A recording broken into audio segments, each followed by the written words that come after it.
Work is now underway to agree ambitious new defense capability goals for allies, the so-called capability targets, that will be key to ensuring we have the right people and equipment in place to deter and defend. And this requires that many allies, especially in Europe and Canada, invest considerably more. We know what needs to be done. And we are moving in the right direction, step by step. European allies have been stepping up. Today, I'm pleased to share our latest figures. Since the 2014 Defence Investment Pledge, European allies and Canada have added more than 700 billion additional US dollars for defence. In 2024, NATO allies in Europe and Canada invested 485 billion US dollars in defence, a nearly 20% increase compared with 2023. With a full two-thirds of allies spending at least 2% of their GDP on defence. I expect even more allies to meet and, in many cases, exceed the target in 2025. So we are seeing substantial progress. But we need to do a lot more so we have what needs to deter and defend. And so there is a more equitable burden sharing in place. We also need to produce more together. And tomorrow, defense ministers will discuss how to strengthen our transatlantic defense industrial capacity, including through an updated defense production action plan. In the past few years, we have seen a substantial increase in defense production across the alliance. But we need to go further and faster. There's no time to waste. I also expect ministers to agree on a number of other important initiatives, including our new commercial space strategy and on further strengthening NATO's integrated air and missile defense. We also discuss Ukraine. Tomorrow afternoon, we will meet in the NATO-Ukraine Council with Defense Minister Rustem Umеров and the EU High Representative Kaja Kallas. Since 2022, NATO allies have provided Ukraine with unprecedented support, including 99% of all military aid. And we have seen recent additions to this from, let's say, Sweden, Finland, Canada, but also, of course, from France, the Mirages and the F-16s from the Netherlands. Other allies are also stepping up their efforts to train more Ukrainian troops. NATO's newly established command in Wiesbaden to support Ukraine is at the forefront of coordinating these and future contributions. At the Washington summit, allies pledged to provide Ukraine with 40 billion euros of security assistance in 2024. Allies have not only met their commitments, they far exceeded them. They have provided over 50 billion euros, more than half of which comes from European allies and Canada. This sends a clear signal of our unwavering commitment to Ukraine.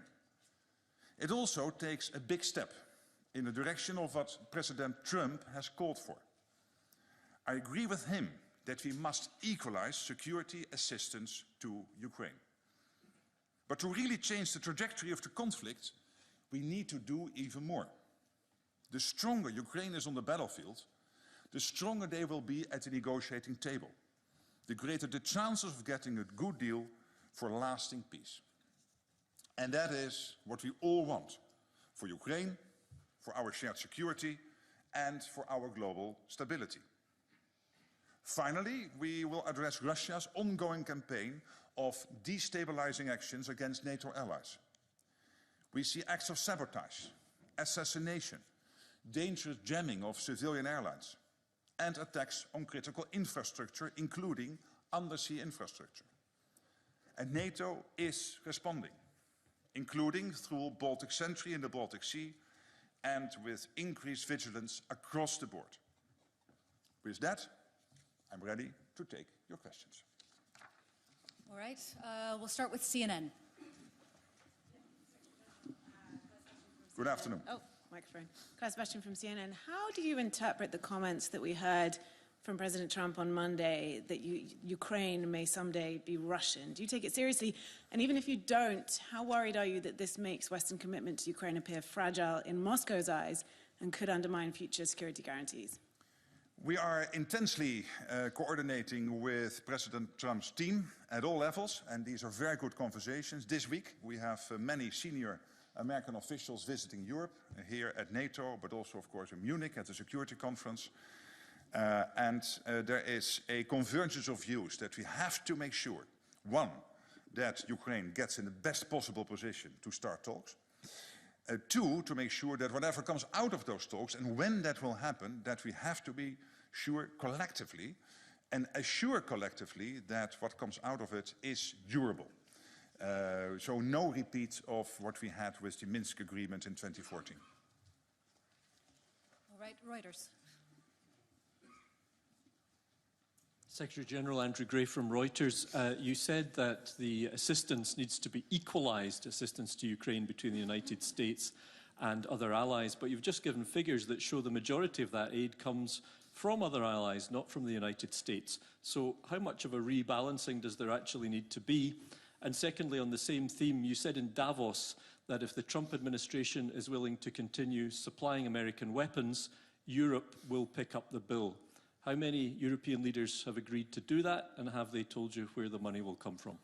Well, first of all, we are on the right trajectory, indeed, when it comes to the aim of equalizing what the US basically decides as a one nation within NATO comparable to all the other allies within NATO, so that we are equalizing. And here we see that Canada and Europe are even over 50% now, so that is good.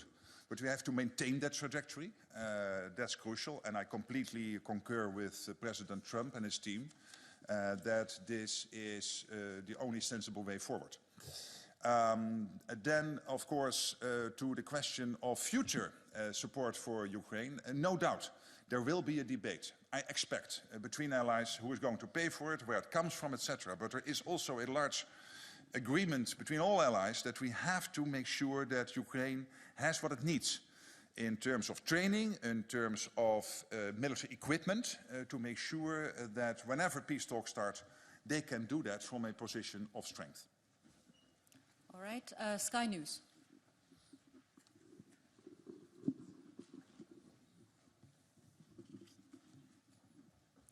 Thank you. I'm Deborah Haynes from Sky News.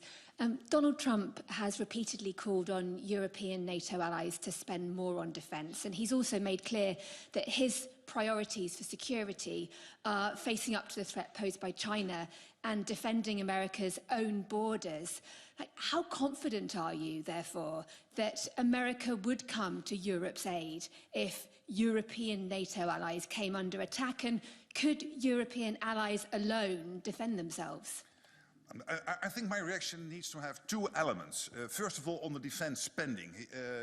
President Trump has consistently asked for the Europeans to do more. We had a pledge in Wales in 2014, and basically not a lot happened after 2014. And it really started to take off when he was president in post-2016, 2017, and particularly in 2018, 2019, up to today, including the 20% increase, 23 compared to 24. US, NATO allies, so excluding the US, Canada and the EU, paying 20% more. And we have to continue this. The good thing is that what we have in place now is a process based on NATO's defense planning process, which will lead to clarity on what needs to be done to keep us safe, the capability targets.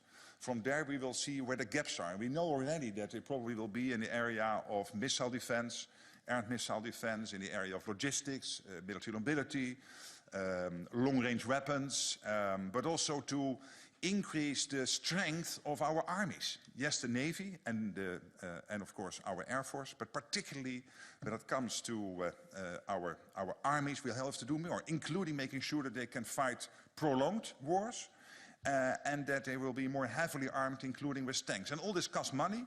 We are now getting those numbers on the table, and this is the big difference with 2014. There it was, let's do 2%. Now we will have a content-driven debate.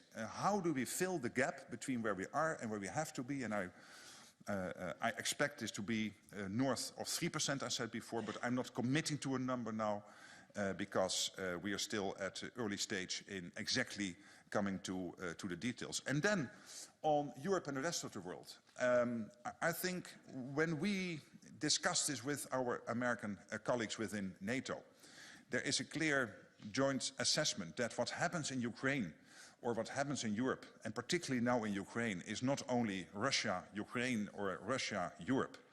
It also involves North Korea, China, Iran. So there is an interconnection now between what happens in the North Atlantic and in the Euro-Atlantic area on the one hand, but also in the Pacific on the other hand. And that means that all these theaters are getting intertwined. And that means from a strategic point of view, we have to make sure that we assess them like this. But I completely understand that the Americans want the Europeans and the Canadians to pay more. And again, back to the first question, we are assessing exactly what needs to be done based on the capability target process. All right, Ukraine Public Broadcasting. Thank you. One of the possible points of US peace plan is to postpone Ukraine's accessions for NATO for several years or even decades. What's your position on that? And short of NATO membership, how can NATO allies provide Ukraine security guarantees after possible ceasefire? Thank you. We have one problem here, and that is that we have democracy, and that means that journalists ask questions to the politicians coming in, to me as Secretary General, and that is great. The big difference, of course, with Moscow is that Vladimir Vladimirovich Putin is not facing this. So he can keep his ideas close to himself. And I do not want him to be wiser than he is already. He is sitting there in that reclining chair, awaiting what I'm going to say here and others will say at NATO. I know two things. One, we have to make sure that Ukraine is in the best possible position whenever talks will start about the future of this conflict. And when we have brought it to a conclusion, that the outcome of that discussion, the peace deal or whatever it will be, has to be durable, enduring, has to be concrete, carved in stone, that he will never ever again try to attack 1 square kilometer or 1 square mile of Ukraine. These two things are for me crucial. And then we can easily brainstorm about the best way forward, including NATO, other countries getting involved, exactly how to do that. But again, it makes him wiser than he should be. This is all part, of course, of future talks within the alliance, and then to a certain extent, probably also with him. But let's not make him wiser than he is already. DPA, up in the back here.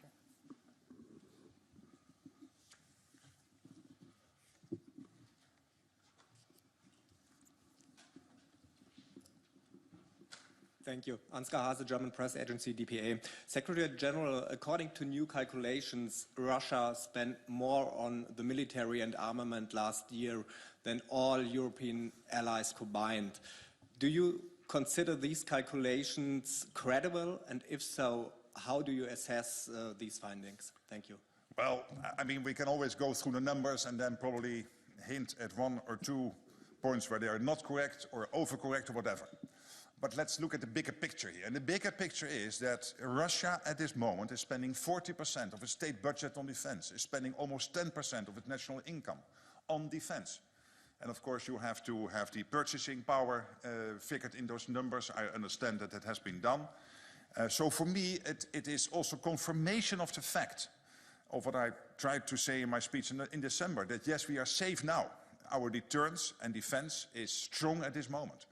But not in 4 or 5 years, if we do not take some difficult decisions this year about, yes, Ukraine, obviously, but also about defense spending, doing much, much more than the 2% we pledged in Wales, and those not yet on 2%, please get there before summer. But also on production. We have to make sure that we produce enough. And this is a problem not only for the European part of NATO, but also the US part of NATO. Because all of us, from California up to and including Ankara, we are not producing enough. We have to do more. More shifts, more production lines. Interfax Ukraine.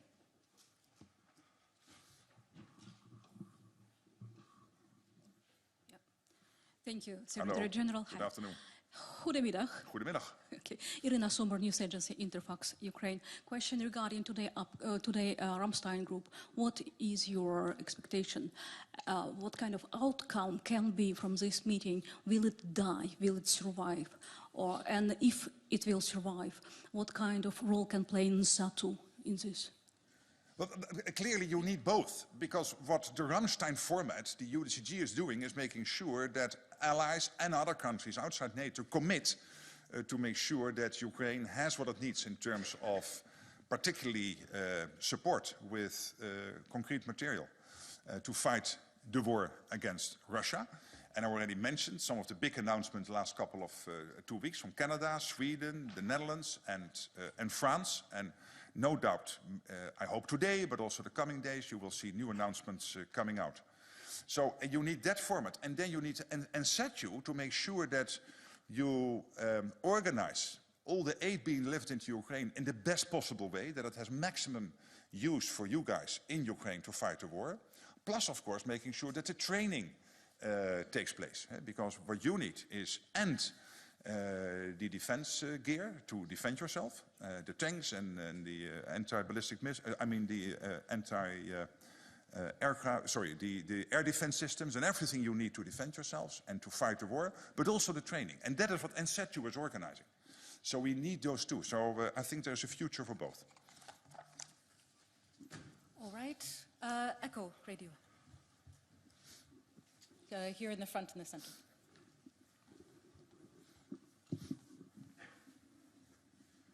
Hello, my name is Artem Vesedin. I am from ECHO. This is Russian media in exile. So my question is... I was once on your station when you were still in Moscow in 2011. Thank you so much. Danish intelligence reports that Russia is preparing to attack an EU country. And if so, why isn't NATO preparing for war instead of waiting to Russia to weaken in Ukraine? Some NATO members predict a Russian attack in 5 to 10 years. Does NATO share this view, and what timeline does it consider most realistic? Well, let me not comment on every thing coming out of the intelligence community, which I take very seriously, and in this case what comes out of the Danish intelligence community. But it is, of course, we have to take note of this. But let me bring it back to what I said before, and that is that at the moment, if Putin would attack NATO, the reaction will be devastating. He will lose. So let him not try it. And he knows this. The deterrence and defense is very strong. What we have to make sure of is that 4 or 5 years from now, given his speed of ramping up his defense industry production and all the other stuff, but also look at what China is doing in having 1,000 nuclear warheads by 2030, investing heavily in its navy, the quality of everything they're producing now at a level that is really comparable to what we are doing within NATO territory. And that is why we need to do the 3 things. Ukraine, 1, making sure that we spend more, considerably more, to make sure that we are able to defend ourselves also in 4 or 5 years. And we need to take those decisions this year. And 3, making sure that we have what we need to defend ourselves, and that is the defense industrial base. And the problem there is we have fantastic companies all over Europe and Turkey and Norway and the UK and in the US and in Canada, but they're not producing enough. They are not producing enough. And my expectation is, in the 4 or 5 years, given all the money going around, the order books of Thalys and of Rheinmetall and Leonardo, but also Raytheon and Boeing and the big defense companies in Turkey and Norway, UK, they will be filled. But hopefully, they will also have put in place, and this is really crucial, the production lines and the shifts to make sure that we get the stuff sooner rather than later. Because otherwise, we have the money, but we can still not defend ourselves. So we need the 2, plus we have to make sure Ukraine prevails. Nos. Thanks today, Dutch NOS, Secretary General. You started stating that you are in close contact, of course, with Trump's administration, meaning you are well informed.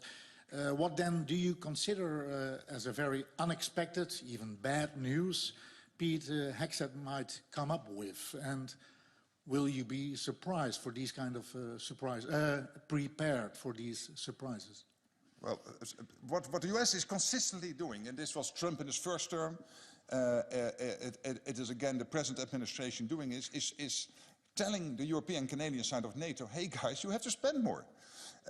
One, because we need it collectively to defend ourselves, and secondly, because if we spend more and we come closer to what the US is spending, or we come level with them, it means that where they are about half of NATO economy and the other 31 are the other half, that it is fair, and it is common sense to do that. I mean, it's clear that we have to do this.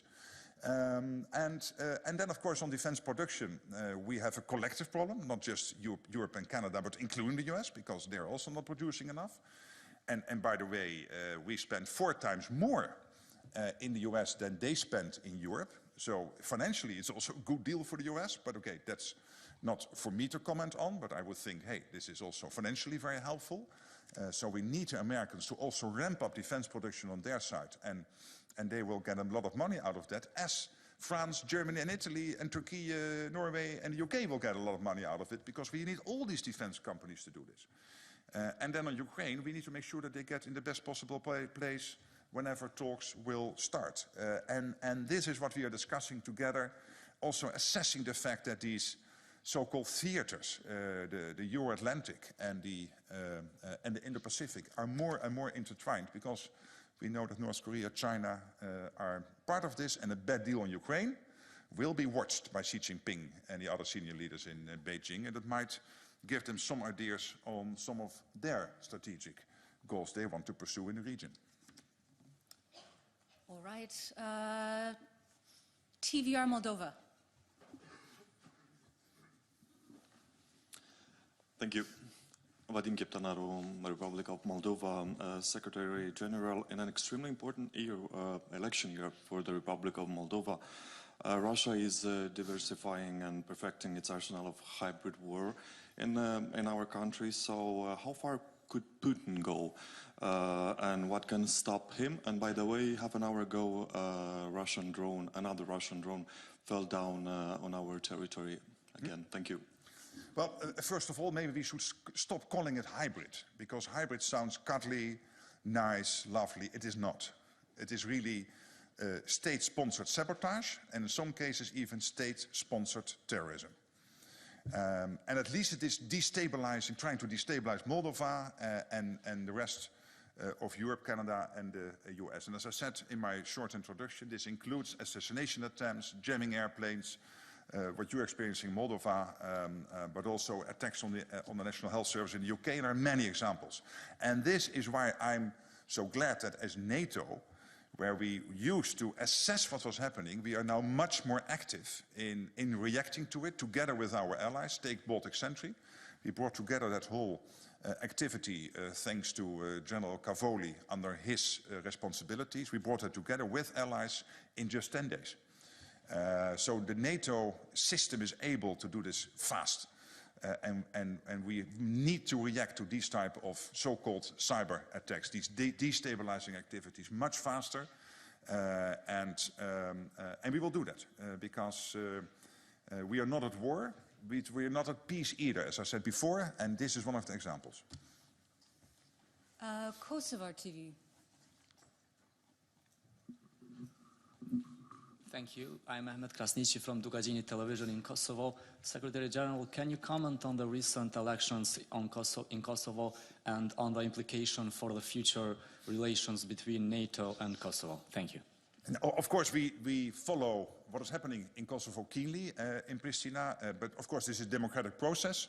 My understanding is that there are initial results, but as far as I know, until today, not a final result. The Electoral Committee is will still report on the final results.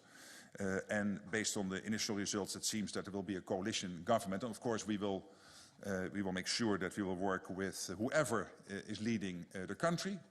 And of course, we wish the Kosovar politicians well in navigating the political landscape and making sure that there is a stable government as soon as possible.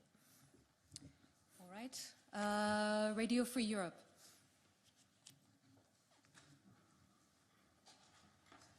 Thank you. Secretary General Olena Abramovich, Ukrainian Service of Radio Free Europe. If I may just quick follow-up on the question of my colleagues. So you mentioned in Davos that if US decides to continue support for Ukraine, Europe should cover the bill. Could you please specify, does it mean completely cover the bill or partly cover the bill, and how does it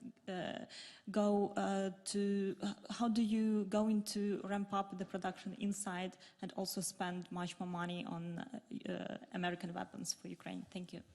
Yeah, I think there are a couple of issues in your question. One, of course, is to make sure that the stuff is there. The military support is there, and in many cases it comes out of our stockpiles. Sometimes you can order it from the defense industry, but obviously then it is not available and ready the next day. And we know that Ukraine itself has a really impressive defense industrial base. And we know that Lithuania and Denmark, with other countries, Canada and others are involved. You have opened your defense industrial base for NATO allies to buy there and then procure from that and then to deliver it into Ukraine, which is also helping your economy. So that is the issue of how to get the stuff to Ukraine you need. And then and who will pay for this? It is my assumption that there will be more of a pressure on European allies to step up in terms of also the financial bill. That's my assumption. BBC Russia.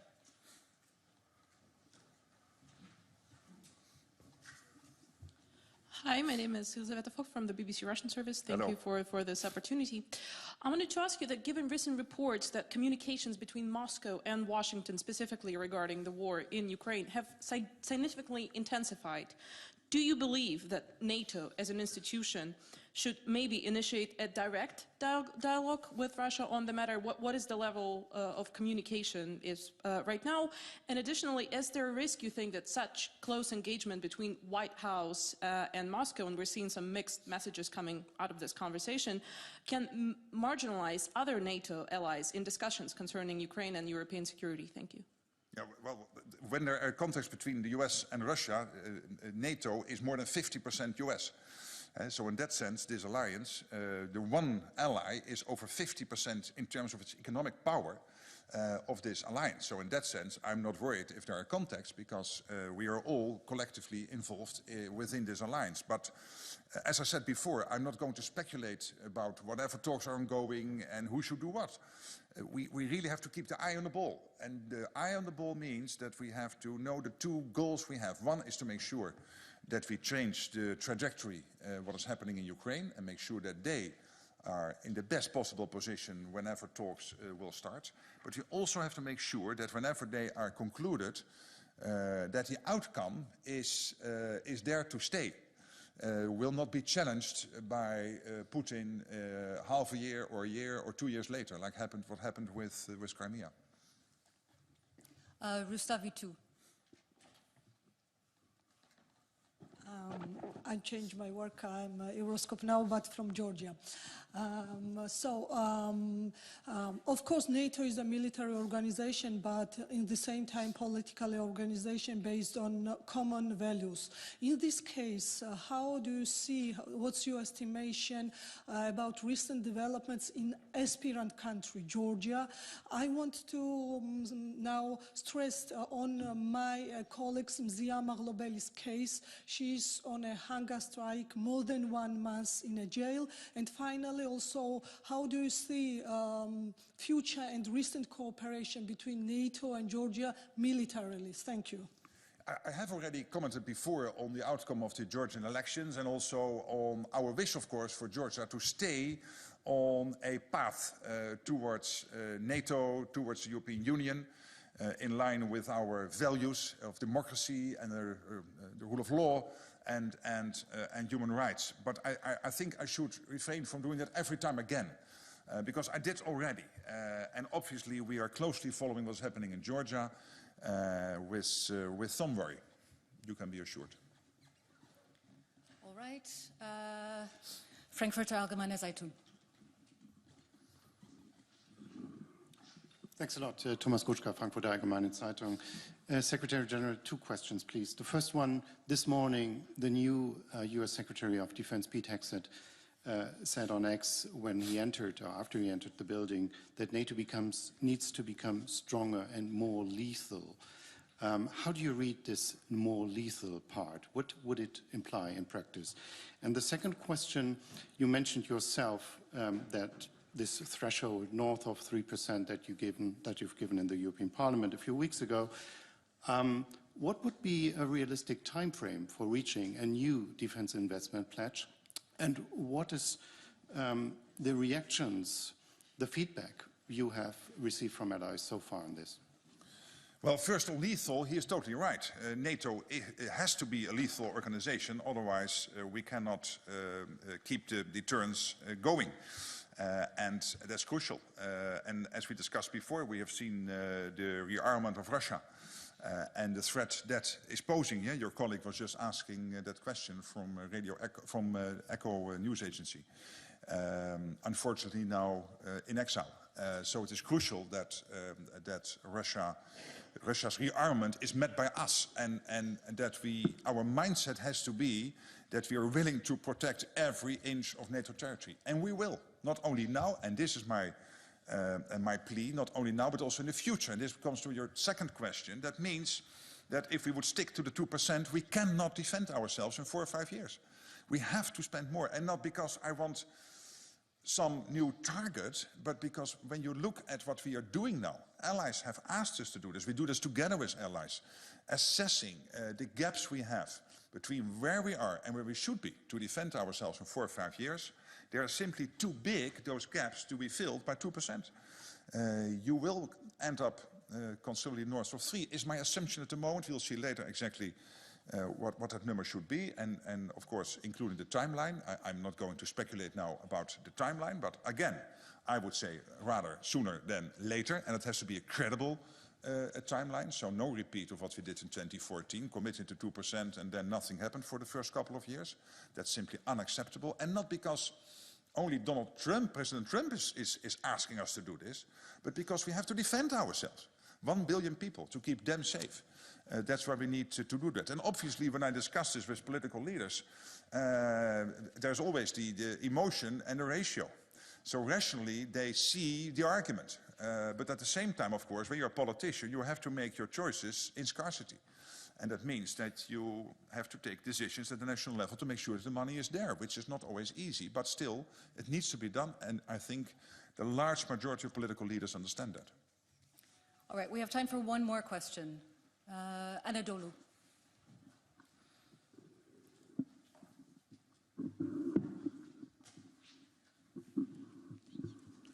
Turkish news agency Anadolu, Selen Valente. As you mentioned several times now, considering Turkey's defense capabilities that you witnessed during your visit to Ankara recently, what messages will you convey to the allied ministers about the role that Turkey can play for empowering the alliance's defense industry, in particular Europe's, as well as for achieving peace in Ukraine in the light of the fact that the new US administration is pushing for that? Thank you. Can I say that the Turkish defense industrial base is really impressive.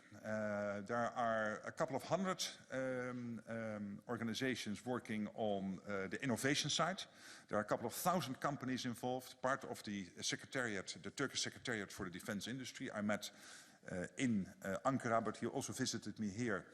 The chief of that agency, directly reporting into the president, into President Erdogan's office. So that is really important. And I know there's a close cooperation between what you are doing in Turkey with other allies all over Europe and with the US.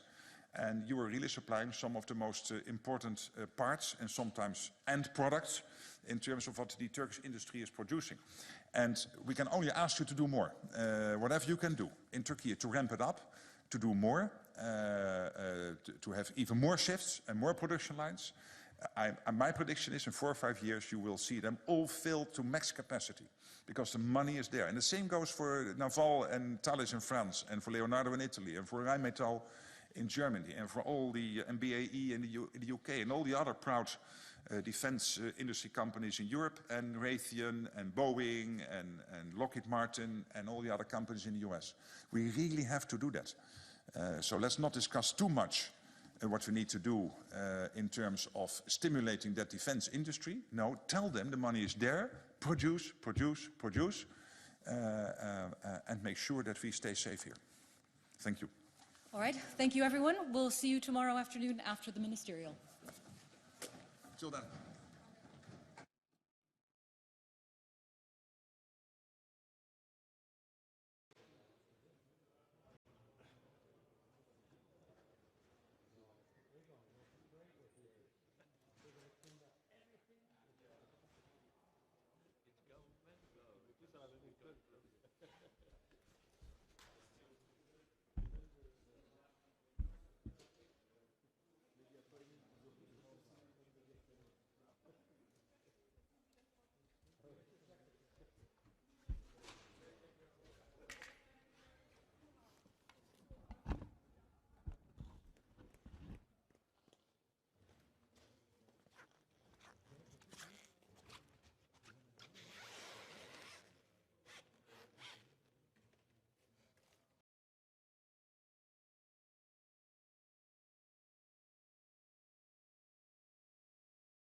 This one. Good morning, everybody. So it will be 2 very intensive days. We start with Ukraine tomorrow about the NATO. Of course, we will wait what the Secretary Hegset will say. It is important. But when we talk about Ukraine, then for us it is very important that we understand where we stand at. So we see that Ukrainians are starting to push again with counteroffensive. They've been a bit successful. But we also understand that we need to increase our military aid. It's good to see that 10 countries are already investing at least 0.25% of the GDP to Ukrainian defense. This is what has been said by Estonia for a long time already, and we will continue also. Last year, we know that we agreed in Washington to help Ukraine with 40 billion. It was achieved even more, so 50 billion was given to Ukraine as military aid. It's good, but we also know that it's not enough. So we need to continue with that. Of course, we'll see what will be the message also from the United States regarding the future of Ramштайн. Can we continue with this format in this way as we have done that for the last 3 years? Because the 4th year of the war starts in a couple of days, so it is important to understand that. Regarding the NATO, also we are preparing the Hague Summit, and for us it is important that we will talk about the defense pledge, that we will talk about that how much do we spend. Estonia spends next year 3.7. We are discussing even moving above 4%, maybe even more. So it is important to understand that defense investments are important, and then to agree on the capability targets. So these are the main topics. I'm open for the questions. What do you expect to hear from Secretary Hegset today? Well, first of all, of course, as we are talking about today in the Ramштайн format, then today I would like to see what his stand on the future of Ramштайн. That do we understand collectively that this format helps Ukraine closer to the victory? So this is first. Secondly, of course, to understand in more general way what is the US approach towards Ukraine. And regarding tomorrow, let's see, because for us it is very important that we understand also that we are defending NATO and defending the countries together. So we are together in this endeavor, and then we try to continue. Any surprise you might bring? Is that compatible with a defensive alliance? What is your sense on that? We've said that all the time, that when we take also the new defense plans and capability targets, then we all understand that when we want to have more capabilities, when we want to deter Russia, then we need to invest more also into the lethality. So we need to have these capabilities. It's not only about defensive capabilities. It's not only about the air defense. It's also offensive capabilities, because this is the only way how we can deter Russia. Possible peace deal in Ukraine. How high do you see the risk that European allies will be sidelined in this kind of negotiations? Well, I've been always in the position that there will be no peace in Ukraine without Ukraine. So this is the first determinant, that the Ukrainians have to be ready for this. But to give Ukrainians the chance to go to negotiation table, they need to have strong hands. They don't have today, or they are not today in this position. So this is why first I would like to hear, and I would like to talk about the military aid, about that, what we will do, and also Estonia will contribute this year at least 0.25% of our GDP. So, and then when we would all do that, then this would still give more than 100 billion. And this would be also the message for Russia that we are backing Ukraine today, tomorrow, and day after. Do you think Europe can support Ukraine even without the US? Sorry? Do you think Europe can support Ukraine without the US? We are doing that. As I said, last year, Europe, together with Canada, did 60% of the aid we sent to Ukraine. So 60% from Europe and Canada, 40% from the United States. In total, 50 billion. So we are able to continue that. And of course, we are discussing also that when we don't have much maybe to take from the stockpiles, then we should also look at this, that we are helping Ukrainian industry, because they have more capacity as they have and capabilities to produce something than they have the money at the moment. Could they do 100%? Yeah. We will have a clearer outline of the US peace plan for Ukraine at the Munich Security Conference or afterwards when the initial Kellogg visit visits Kiev? Do you think we will have more clarity then? Well, one thing I believe is that it will be not decided by Keith Kellogg. He probably will give his options, and the end result still has to come from President Zelensky and other leaders. So it's for Kellogg, it's about the options, it's about the negotiations, it's about testing the boundaries, and then we can talk about that. So, but I'm not very confident that we will hear either here or in Munich some concrete plans. What signal does it send that the Americans didn't take over the Ukraine contact group? What do you think about that? Again, let's wait. We knew that there will be an interim meeting, which is today. So the UK will lead today's meeting, and then probably Secretary Hegset will say very clear stand what will be the future of Ramштайн, also from the US position. You don't expect to hear it today or in Munich on the US position. When do you expect to hear it? Well, I said about the peace plan. The question was about the peace plan. So this is probably not the question for today. So it's about the coming days and weeks. But first of all and foremost, I would like to talk about here about military assistance to Ukraine, because this helps Ukraine closer to the victory. But we have some other colleagues waiting for you. So thank you very much. Thank you.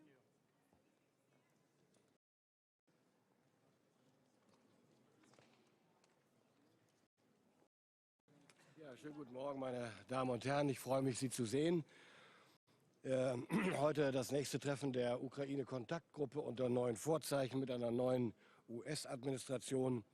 Das Ziel ist klar, wir wollen unverändert und halten daran fest, dass die Ukraine aus einer Position der Stärke heraus agieren kann.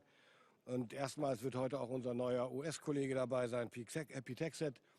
Wir wollen als NATO-Partner für die Ukraine-Unterstützung alles tun, dass die fortgeführt wird. Das ist in unserem gemeinsamen transatlantischen und internationalen Interesse. Und um das zu erreichen, haben wir insbesondere aus Deutschland heraus nochmal unsere Kooperation im Bereich Joint Venture mit der ukrainischen Rüstungsindustrie verstärkt. Wir haben darüber in der Group of Five gesprochen, auch gerade nochmal in einem kurzen Treffen. Und ich habe darüber, das wissen Sie ja, diese Group of Five, initiiert mit meinem französischen Kollegen Sébastien Lecornu im November. Heute haben wir uns wieder getroffen und haben eben genau über diese Fragen gesprochen. Es geht um Joint Venture bei der Instandsetzung und Wartung von Schützen und Kampfpanzern. Es geht um die Einsatzbereitschaft der Leopard 1 Panzer, der Marder-Panzer. Es geht um Drohnen. Auch hier sind wir mit einem deutlichen Schritt vorangekommen, was die Produktion hier im Land angeht.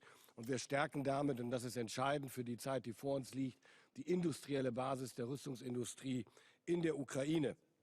Die kurzen Wege zur Produktion und zur Instandsetzung sorgen eben dafür, dass die ukrainischen Streitkräfte schneller an das einsatzbereite Material kommen, schneller nachbeschaffen können.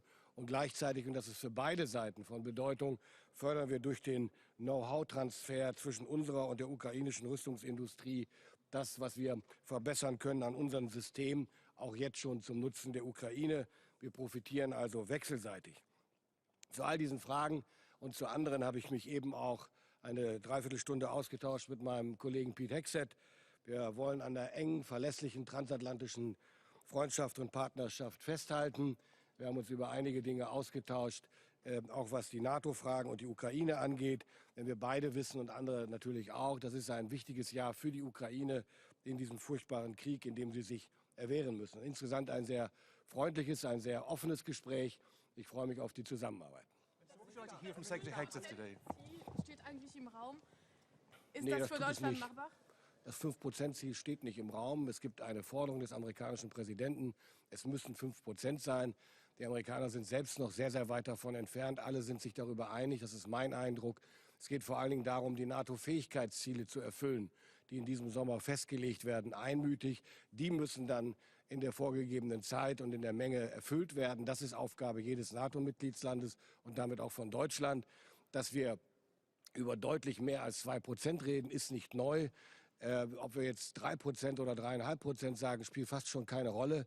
Entscheidend ist, es muss einen deutlichen, kontinuierlichen Aufwuchs geben. Oder so wie ich es immer nenne, wir brauchen einen Plan für Security Next Generation. Also was passiert in den nächsten Jahren kontinuierlich, nachhaltig und planvoll, damit die Abwehrfähigkeit, damit die Abschreckungsfähigkeit der Bundeswehr, der Bundesrepublik Deutschland als größter NATO-Partner und des Bündnisses insgesamt gewährleistet bleibt. Kontakt mit Präsident Putin über mögliche friedliche Lösungen im Ukraine-Krieg. Wie hoch schätzen Sie das Risiko ein, dass die europäischen Verbündeten Zaungäste werden bei möglichen Friedensverhandlungen? Sehr gering. What would you like to hear from Secretary Hegset this afternoon? What do you expect? What would you like to hear from Secretary Hegset this afternoon? No, I already met him half an hour ago. I talked to him for more than 40 minutes, something like that.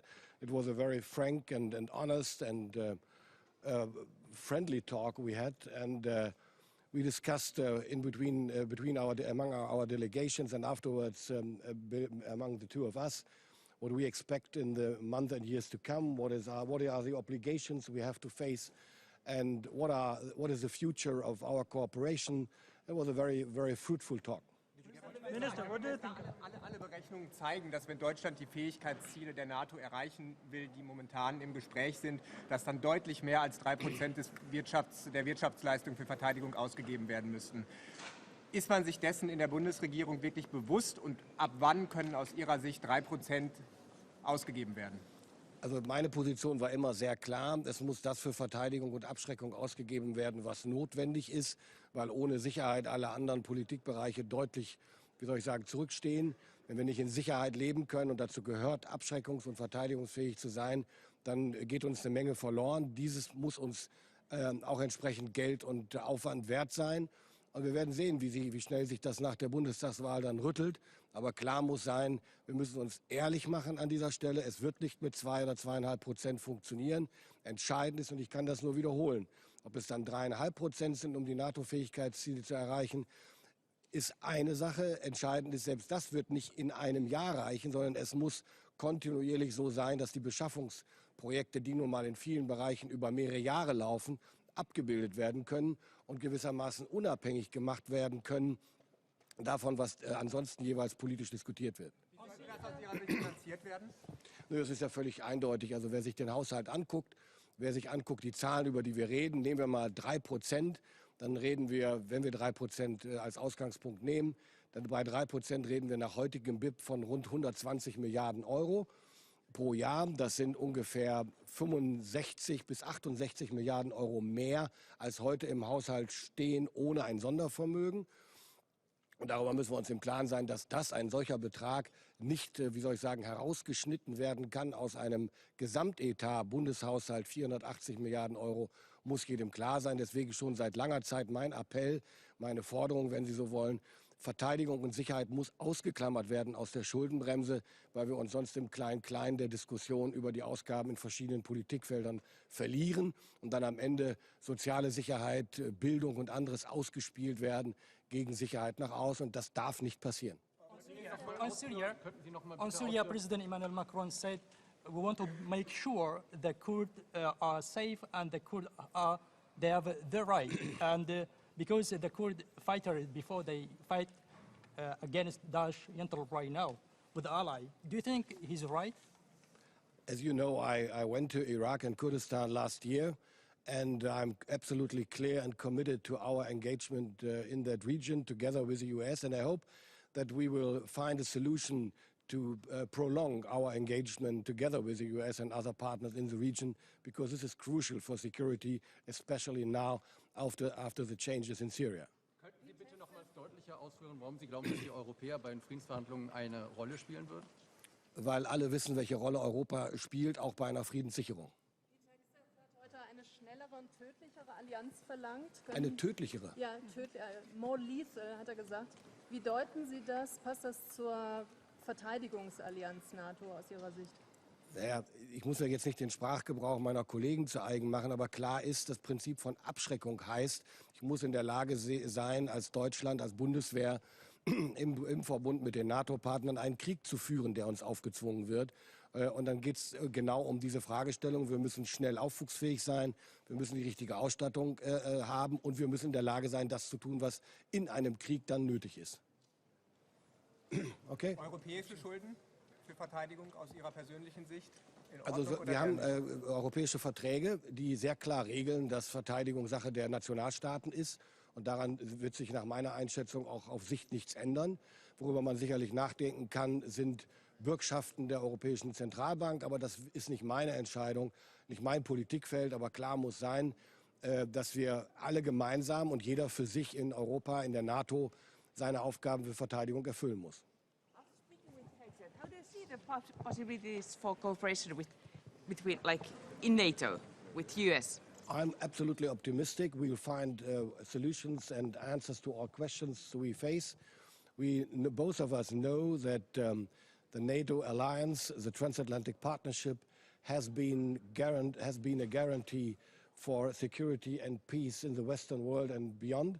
And both of us are strongly interested in keeping that running. Thank you. Guarantees on Ukraine support? No, thank you.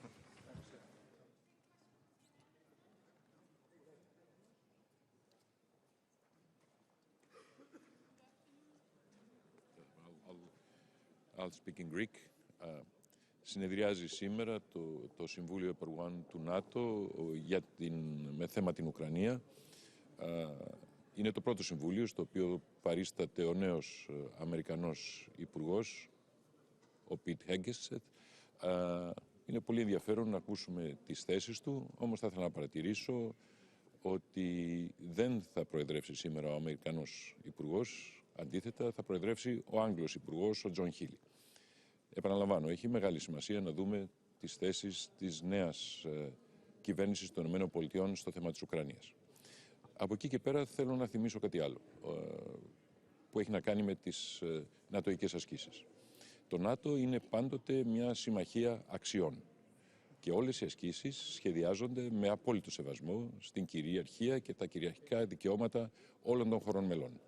Άλλος τρόπος και άλλη προσέγγιση δεν υπάρχει και δεν συγχωρείται. Ευχαριστώ πολύ.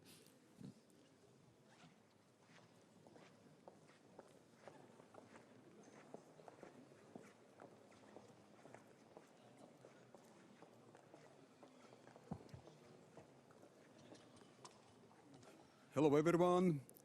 Today is an important meeting of instrumental platform.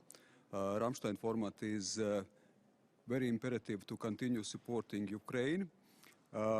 In sense of principles, certainly it must be underlined that we should negotiate and act from positions of strength.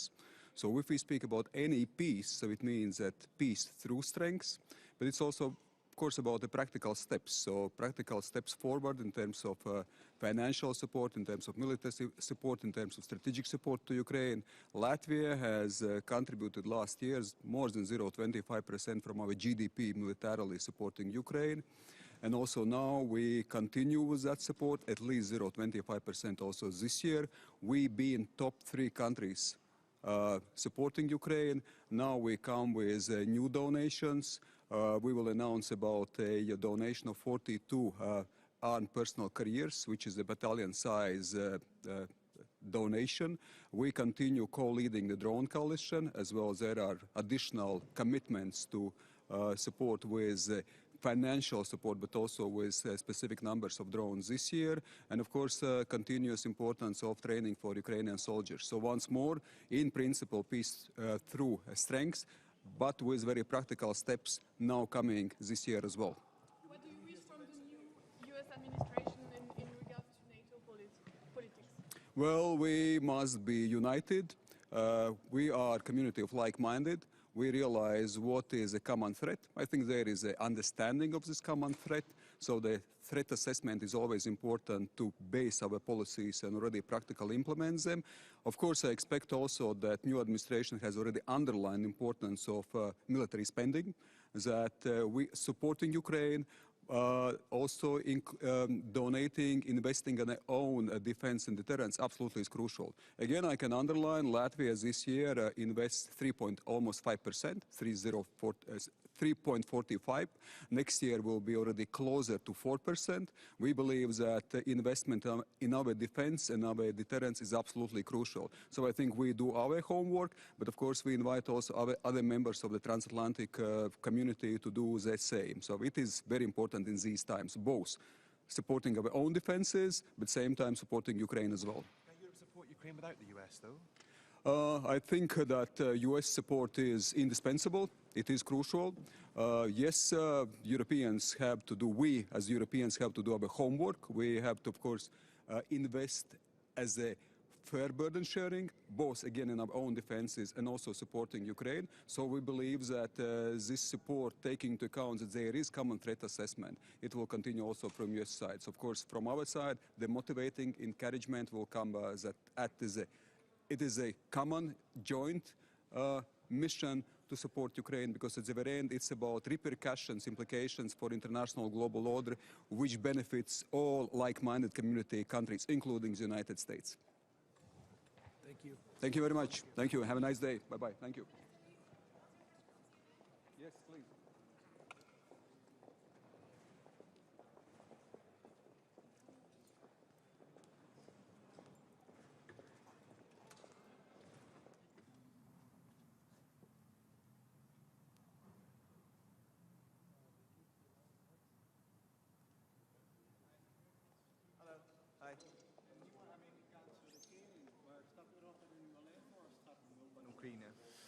Nee, vandaag is een hele belangrijke bijeenkomst, juist omdat we samen met al onze partners en bondgenoten willen blijven werken natuurlijk aan steun aan Oekraïne. Oekraïne, het is op dit moment zwaar op het slagveld, dus ze hebben onze steun onverminderd hard nodig. Daar hebben wij als Nederland altijd een voortrekkersrol in gespeeld, samen met andere landen. En dat zullen we moeten blijven doen, want alleen door kracht kunnen we vrede bereiken. En het tegenovergestelde is ook waar. Als we zwakte tonen, dan leidt dat tot meer Russische agressie en meer oorlog. De vorige Amerikaanse regering heeft heel veel gedaan voor Oekraïne. Wat verwacht u van de nieuwe Amerikaanse regering? Heeft u signalen dat ze met nieuwe steunpakketten komen? Of ja, wordt het onderhandelen en daar blijft het bij? We zien op dit moment dat er heel veel Amerikaanse steun nog richting Oekraïne gaat. Net zo goed als dat ook vanuit Nederland en heel veel andere landen gaat. En we zullen zo meteen natuurlijk horen wat de Amerikaanse regering en de nieuwe minister van Defensie, wat van hen de inzet wordt. Maar in de gesprekken die we tot nu toe hebben gezien, is heel duidelijk dat zij ook het belang zien natuurlijk van stevige inzet. Omdat zij ook wel zien dat als je zwakte laat zien tegenover Rusland, verdeeldheid laat zien tegenover Rusland, dat dat alleen maar tot grotere problemen leidt. Wat heeft u vandaag te bieden voor Oekraïne? Nou ja, wij gaan onverminderd door met de steun zoals we die al jaren geven. Onlangs hebben we weer F-16's geleverd die op dit moment in het Oekraïense luchtruim vliegen. Daar ook een belangrijke bijdrage leveren, want gisteren en vandaag zagen we weer grote luchtaanvallen. We leveren ook doorlopend ander materieel, ook weer pantservoertuigen om gewonden af te kunnen voeren. Bijvoorbeeld is weer een belangrijke bijdrage die we zullen aankondigen, 25 pantservoertuigen. En zo zijn er tal van andere zaken waaraan we blijven werken. Bijvoorbeeld ons actieplan drones van honderden miljoenen. En waarbij we drones verder blijven ontwikkelen om ook bijvoorbeeld deep strike capaciteiten om die te versterken. Want Oekraïne heeft zowel op het slagveld hebben ze veel meer wapens nodig, maar ook om dieper Rusland te kunnen raken om aanvoerlijnen te treffen. Minister Brekelmans, ik neem aan dat u ook wat onderzoek heeft gedaan naar uw nieuwe Amerikaanse collega. Wat is uw indruk van de voormalige Fox-presentator Hegset?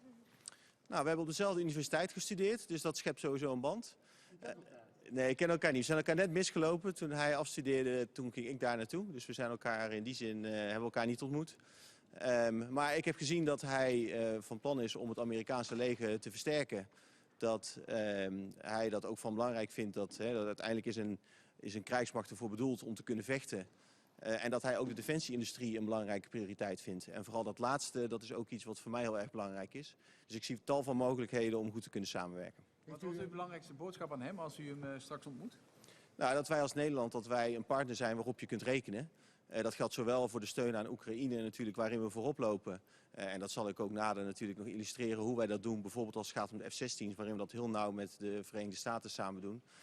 Als wanneer het gaat om het versterken van de NAVO en wat daarvoor nodig is.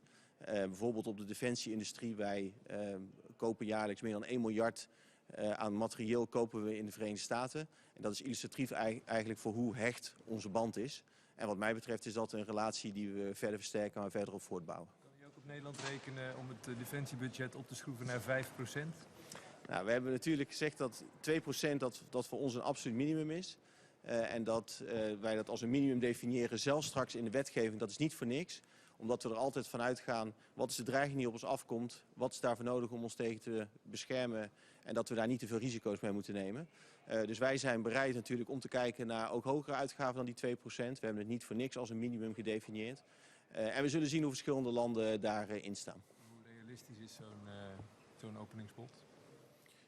We gaan nog maandenlang, zullen we hier waarschijnlijk over spreken richting de NAVO-top in Den Haag. Wat natuurlijk voor mij ook belangrijk is, omdat vandaag nog eens te benadrukken dat we de komende maanden, dat die ook in aanloop staan naar die belangrijke NAVO-top in ons land. Dus er heel veel tijd om de landen die daar verschillend over denken en een verschillend openingsbod, zoals u zegt, hebben, om die de komende tijd bij elkaar te brengen. En ik denk dat dat het allerbelangrijkste is, want wij moeten eenheid en kracht uitstralen. En onze vijanden en tegenstanders die willen juist verdeeldheid zaaien. En daar moeten ze niet bij helpen. In voorbereiding op die de top in Den Haag, heeft u nog een 1-op-1 met uw Amerikaanse collega? Ik hoop het. We zullen het gaan kijken. Ik hoop hem natuurlijk vandaag en morgen 1-op-1 te spreken. Maar hij is net begonnen, dus we zijn nog aan het plannen. U heeft dat verzoek wel ingediend bij de Amerikanen? Wij willen uiteraard altijd met onze Amerikaanse collega's, zodra ze zijn geïnstalleerd, willen ze spreken. Gaat u hem dan ook aanspreken op de gevraagde uitspraken die hij gedaan heeft, waar hij ook voor achtervolgd is door de media in ieder geval in Amerika? Hij houdt niet van woke, hij wil geen diversiteit in het leger, daar is hij later weer op teruggekomen. Zijn dat dingen waar u hem dan op zou aanspreken? Ik ga hem daar niet op het verleden aanspreken, op uitspraken uit het verleden, tweets uit het verleden. Volgens mij moeten wij vooral vooruitkijken. En hij heeft nu de functie als minister van Defensie. Daar kijk ik naar uit om heel nauw en intensief met hem daarop samen te werken. En dat is vooral waar ik het met hem wil hebben. Geen achterhoedegevechten over wat er in het verleden is gezegd. On Syria. Hij dringt erop aan dat de NAVO meer lethal wordt, meer dodelijk. Is dat taal waarmee u uit de voeten kunt? Hoe valt u dat op? Hoe ziet u dat voor zich? Nou, ik denk dat hij vooral bedoelt dat het meer moet gaan om gevechtskracht. En dat is ook als je kijkt naar de agenda die wij in Nederland hebben. Wij investeren ook miljarden in onze defensie. En dat doen we ook in alle domeinen om ervoor te zorgen dat we niet alleen het gevecht steviger kunnen voeren, maar dat we dat ook langer kunnen volhouden. En gegeven de dreigingen die op ons afkomen, die heel reëel zijn, is dat, lijkt mij, een hele realistische agenda. Dus ik snap heel goed dat hij ook zegt van ik wil de gevechtskracht van het Amerikaanse leger, gegeven alle dreigingen die er in de wereld zijn, die zullen we moeten vergroten. Vindt u ook dat er te veel vergaderd is de afgelopen jaren? Vergaderingen horen erbij, daar ben ik hier vandaag ook. Maar uiteindelijk moet het resulteren in wat ben je in staat om op de mat te leggen. Dat is uiteindelijk bottom line waar het om draait. En daar moet onze focus ook op gericht zijn. En ik vind bijvoorbeeld, als het gaat om de defensieindustrie, zeg ik zelf ook steeds, we lopen al eindeloos dezelfde discussie met elkaar te voeren. En er moeten eens knopen worden doorgehakt, want we hebben gewoon meer spullen nodig. On Syria. Yeah, so I think it's very important that we, of course, discuss the support to Ukraine, because we see that it's quite heavy on the battlefield and that Ukraine is fighting a fierce battle every day. So we saw also new waves of air attacks, both yesterday and today. So we need to make sure that we continue our support to Ukraine, because in the end, the only way to peace is through strength. The opposite is true as well. If we show weakness, then Russian aggression and the war will continue. So I think that's the first priority, to make sure that we keep supporting Ukraine, that we stand strong, that we stand together.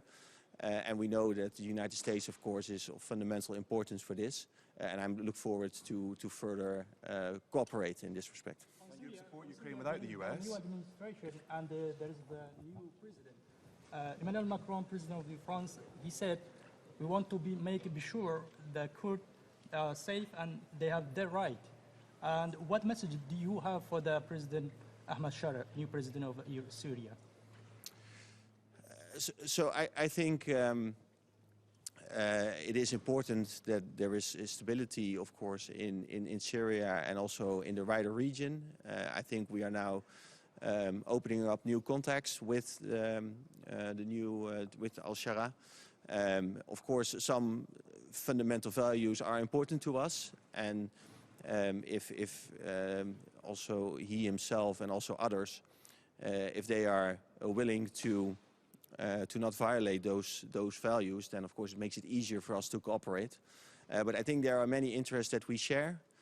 We, as the Netherlands, for example, we are also active in Iraq. We have been active there for a long time, because we want to create stability in the region. We want to make sure that there is no terrorism. We want to prevent irregular migration flows. Those are very important interests also to us. Of course, Syria hasn't Assad regime hasn't been a partner in that respect, as an understatement, to say it as an understatement. And hopefully we can work together with al-Sharaa to pursue our joint interest. Have you spoken with the Kurdish Authority in Syria? Not in Syria, no. I recently visited Iraq, and I also went to the Kurdish autonomous region there, and I spoke to the president and also to others, but not in Syria yet. And what's the conclusion, the result? You are meeting with the Kurdish Authority in the Kurdistan region. That it is important also for the Netherlands to remain engaged and to support, because, of course, given what's happening in Syria, and also some unrest and also some threat from ISIL, for example, could spill over to Iraq. So that's why our continued presence remains important in Iraq. And I also told him and others that we are working very hard to help Iraq, and that we will continue to do that in the future. Okay.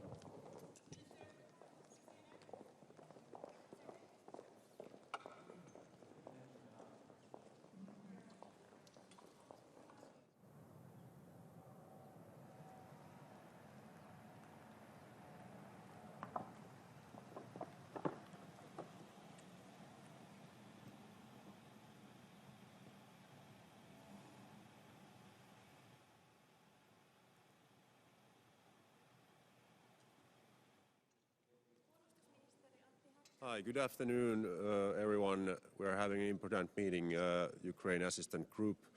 UK is taking the leadership, and we highly appreciate that this group is still continuing its support. We also see that now it's the right time to increase the support to Ukraine, to show Russia, China, North Korea, Iran that the Western countries are not ramping down the support, even we are ramping up the support. So that's why also Finland is now increasing the support and giving hard defense packages to Ukraine. Millaista viestiä odotatte Yhdysvaltain uudelta puolustusministeriltä Hegsetiltä näissä tapaamisissa tänään ja huomenna? Erittäin mielenkiintoinen. USA:n hallinnon asento tietysti vaikuttaa paljon siihen, että miten Ukrainan tuen kokonaisuuden järjestelyt käy, mutta on luottavainen siihen, että USA myös ymmärtää tämän yhteisen tuen Euroopan ja USA:n osalta, että sillä on merkitys myös tälle Venäjän ja heidän liittolaistensa laajemmallekin toiminnalle. Uskon, että näin on, mutta kokouksen jälkeen ollaan viisaampia. Eikö nyt ole selvää, että Natossa pitää varautua jo aiemmista puheista korkeampiin puolustusmenokeskusteluihin? Ja toiseksi, mitä odotatte tältä Yhdysvaltain puolustusministerin tapaamiselta? Minkä viestin aiotte viedä hänelle?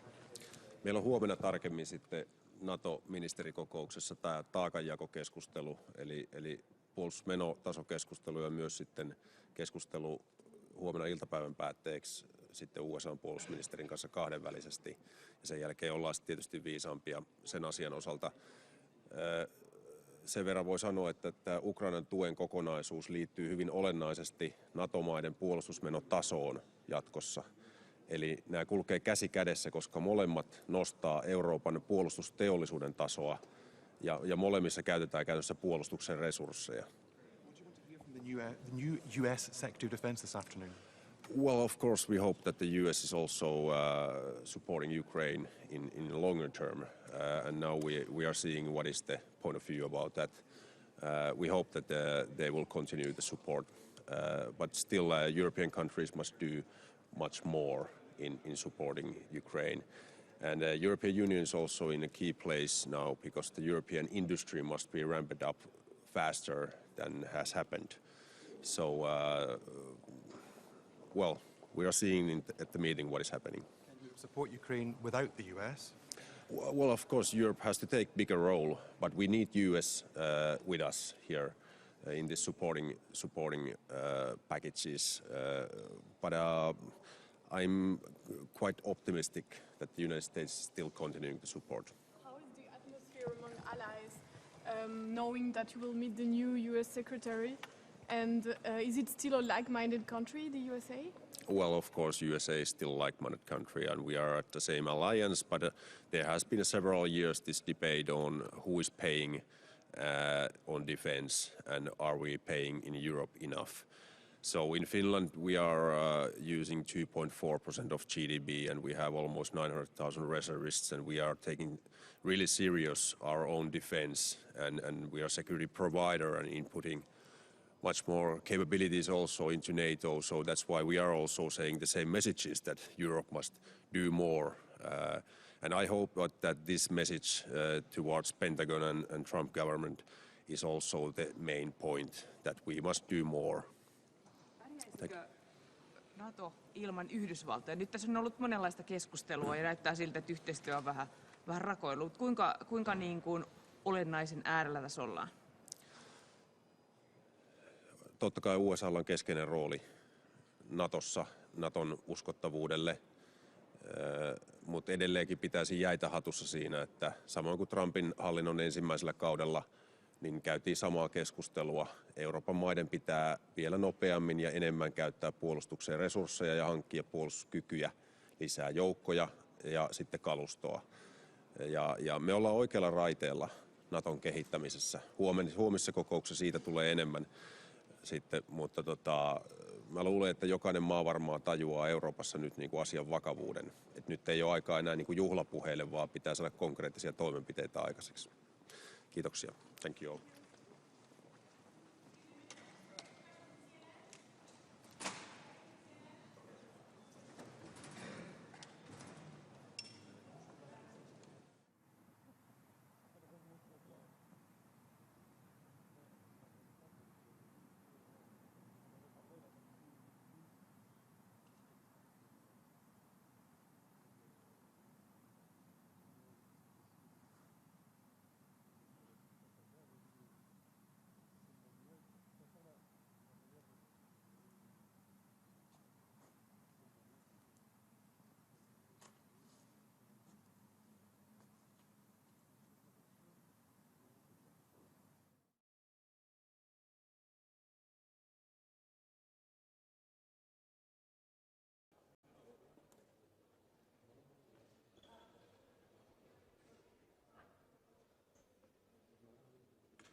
moet dat niet.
Order, order.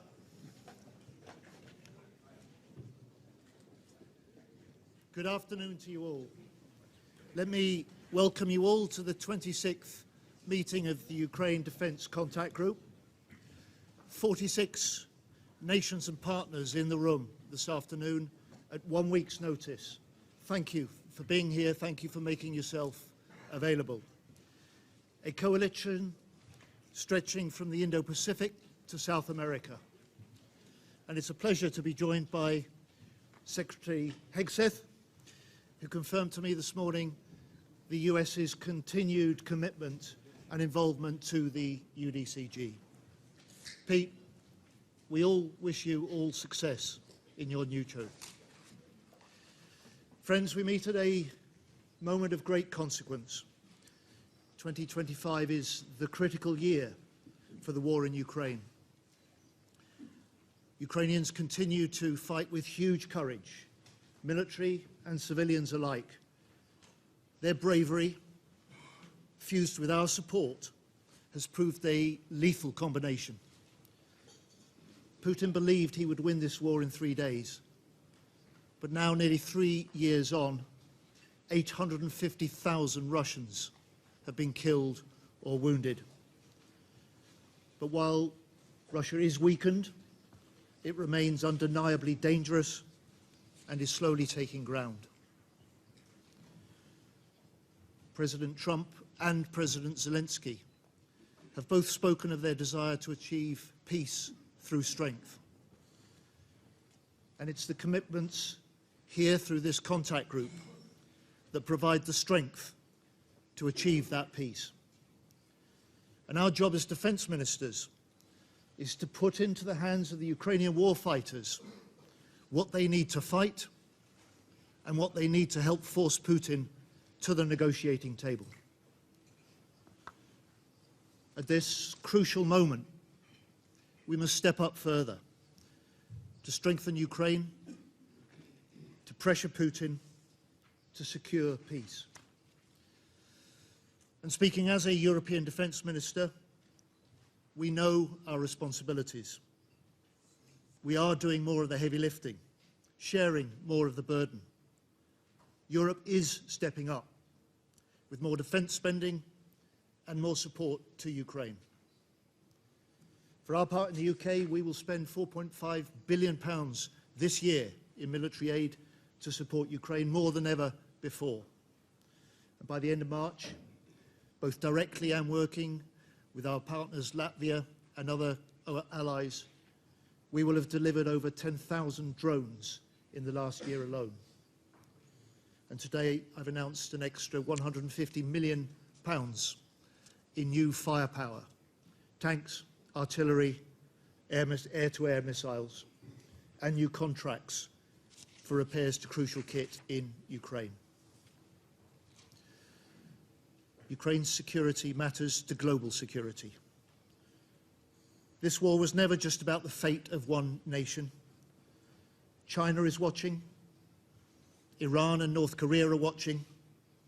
All, like Putin, are looking for signs of weakness, for our determination to fade, for our unity to fracture.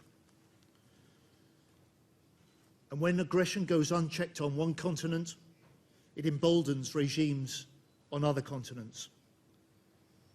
When the border of one country is redrawn by force, it undermines the security of all nations.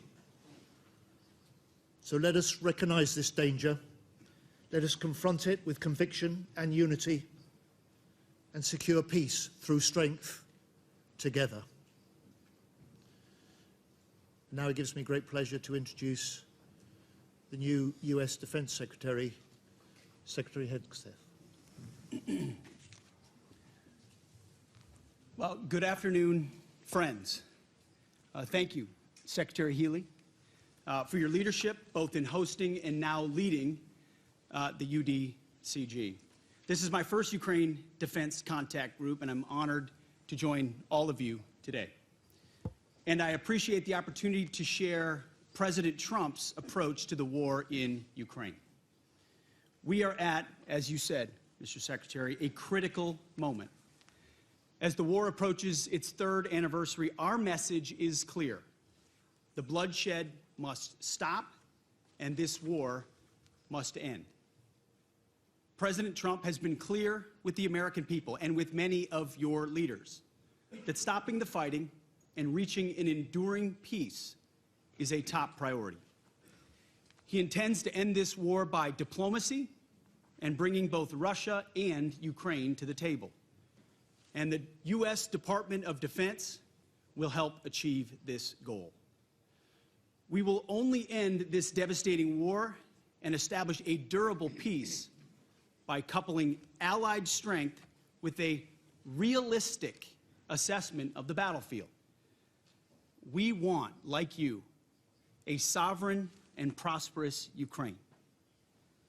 But we must start by recognizing that returning to Ukraine's pre-2014 borders is an unrealistic objective. Chasing this illusionary goal will only prolong the war and cause more suffering. A durable peace for Ukraine must include robust security guarantees to ensure that the war will not begin again. This must not be Minsk 3.0. That said, the United States does not believe that NATO membership for Ukraine is a realistic outcome of a negotiated settlement. Instead, any security guarantee must be backed by capable European and non-European troops. If these troops are deployed as peacekeepers to Ukraine at any point, they should be deployed as part of a non-NATO mission, and they should not be covered under Article 5. There also must be robust international oversight of the line of contact. To be clear, as part of any security guarantee, there will not be U.S. troops deployed to Ukraine. To further enable effective diplomacy and drive down energy prices that fund the Russian war machine, President Trump is unleashing American energy production and encouraging other nations to do the same. Lower energy prices, coupled with more effective enforcement of energy sanctions, will help bring Russia to the table. Safeguarding European security must be an imperative for European members of NATO. As part of this, Europe must provide the overwhelming share of future lethal and non-lethal aid to Ukraine. Members of this contact group must meet the moment. This means donating more ammunition and equipment, leveraging comparative advantages, expanding your defense industrial base, and importantly, leveling with your citizens about the threat facing Europe.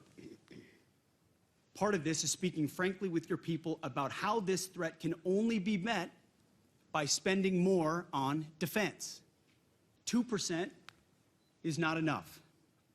President Trump has called for 5%, and I agree. Increasing your commitment to your own security is a down payment for the future, a down payment, as you said, Mr. Secretary, of peace through strength. We're also here today to directly and unambiguously express that stark strategic realities prevent the United States of America from being primarily focused on the security of Europe. The United States faces consequential threats to our homeland. We must and we are focusing on security of our own borders. We also face a peer competitor in the communist Chinese with the capability and intent to threaten our homeland and core national interests in the Indo-Pacific. The U.S. is prioritizing deterring war with China in the Pacific, recognizing the reality of scarcity and making the resourcing trade-offs to ensure deterrence does not fail. Deterrence cannot fail for all of our sakes. As the United States prioritizes its attention to these threats, European allies must lead from the front. Together, we can establish a division of labor that maximizes our comparative advantages in Europe and Pacific, respectively. In my first weeks as Secretary of Defense, under President Trump's leadership, we've seen promising signs that Europe sees this threat, understands what needs to be done, and is stepping up to the task. For example, Sweden recently announced its largest ever assistance package. We applaud them for committing $1.2 billion in ammunition and other needed material. Poland is spending 5% of GDP on defense already, which is a model for the continent. And 14 other countries are co-leading capability coalitions. These groups are doing great work to coordinate Europe's contributions of legal assistance across 8 key capability areas. These are first steps. More must still be done. We ask each of your countries to step up on fulfilling the commitments that you have made. And we challenge your countries and your citizens to double down and recommit yourselves not only to Ukraine's immediate security needs, but to Europe's long-term defense and deterrence goals. Our transatlantic alliance has endured for decades, and we fully expect that it will be sustained for generations to come. But this won't just happen. It will require our European allies to step into the arena and take ownership of conventional security on the continent. The United States remains committed to the NATO alliance and to the defense partnership with Europe. Full stop. But the United States will no longer tolerate an imbalanced relationship which encourages dependency. Rather, our relationship will prioritize empowering Europe to own responsibility for its own security. Honesty will be our policy going forward, but only in the spirit of solidarity. President Trump looks forward to working together, to continuing this frank discussion amongst friends, and to achieve peace through strength together. Thank you. No questions, I'm afraid. Secretary Hegset, we hear you. We hear your commitment to NATO, to Article 5, to a sovereign Ukraine, and to your defence partnership with Europe. We also hear your concerns. On stepping up for Ukraine, we are and we will. On stepping up for European security, we are and we will. And you've just spoken about peace through strength. We are 50 nations strong here, all determined to put an end to Putin's war, to do so together. Ladies and gentlemen, we have work to do. I will now ask the media to leave.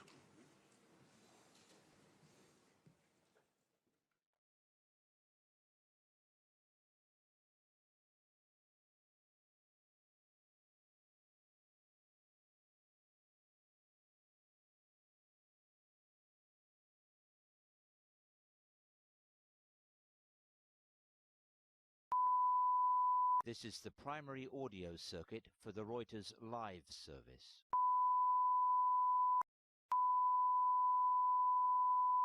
This is the primary audio circuit for the Reuters live service.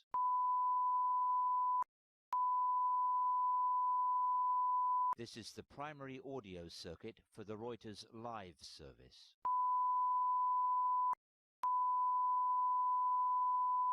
This is the primary audio circuit for the Reuters live service.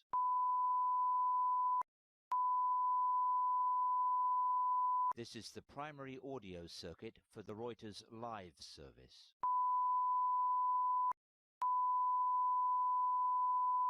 This is the primary audio circuit for the Reuters live service.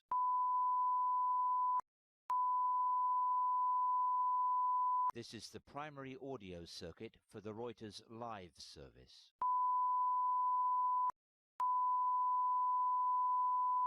This is the primary audio circuit for the Reuters live service.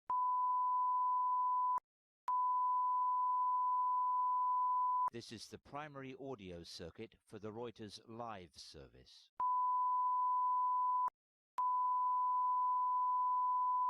This is the primary audio circuit for the Reuters live service.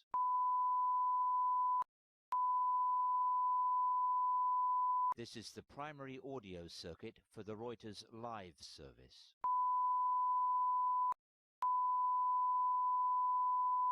This is the primary audio circuit for the Reuters live service.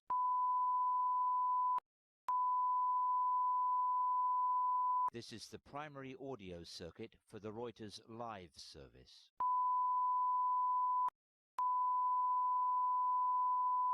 This is the primary audio circuit for the Reuters live service.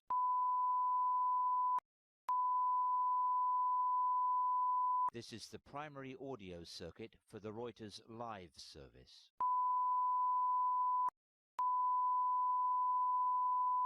This is the primary audio circuit for the Reuters live service.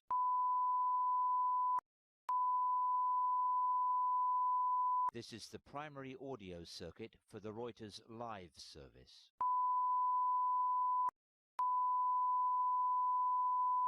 This is the primary audio circuit for the Reuters live service.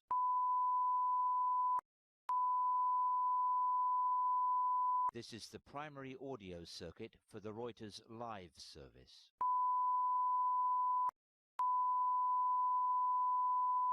This is the primary audio circuit for the Reuters live service.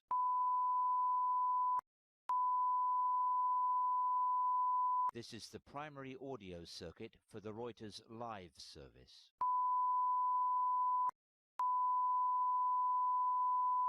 This is the primary audio circuit